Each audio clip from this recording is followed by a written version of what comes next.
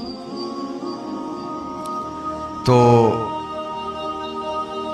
اب حضور علیہ السلام کا مطالبہ سنیے. آقا علیہ السلام نے مطالبہ کیا کہ حضرت ابو طالب سے.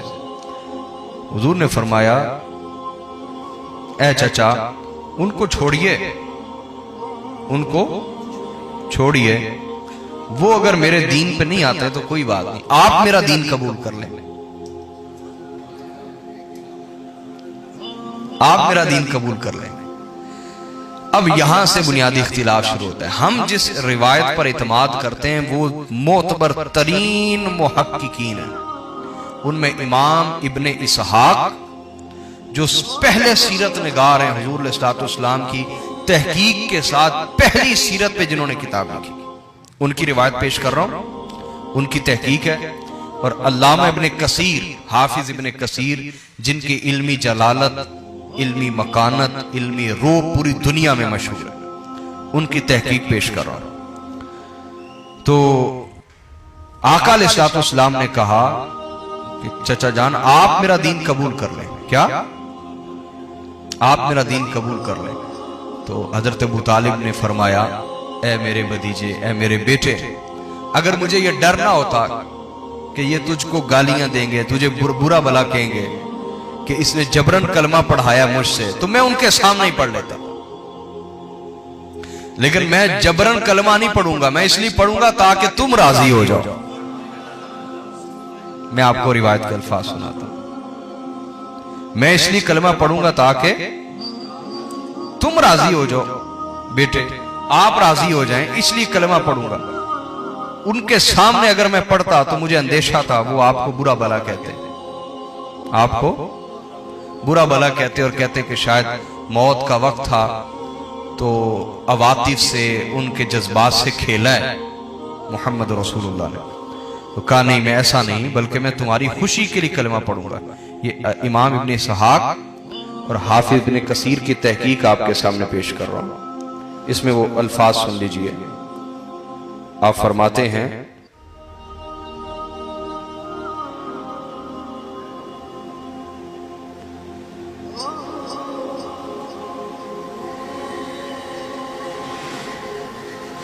غور فرمائیے، ہاں یہ روایت آ گئی. یا ابن اخی لولا مخافت الصبۃ علیک، اگر مجھے ڈر نہ ہوتا کہ وہ تجھے گالی دیں گے کفار مکہ کے، وعلا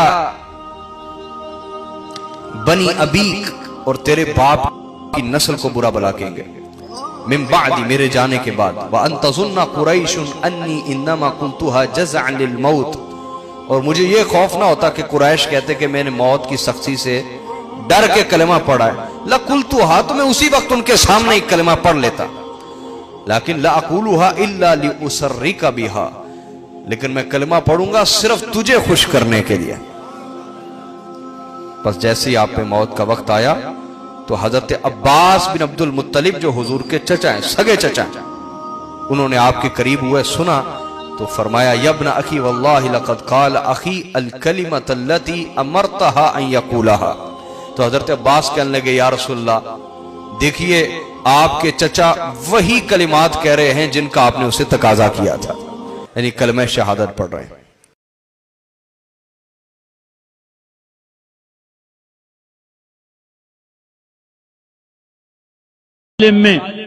كذبتم ببيت الله نبزا محمدا ولما نطاعن حوله ونناضل ونسلمه ينسلمه حتى نسرى حوله ونذهل عن أبنائنا والحلائل وأبيض يستسقى الغمام بوجهه ثمان اليتامى عصبة للأرامل يعوذ به له الله من آلها وهم عنده في نعمة وفواضل.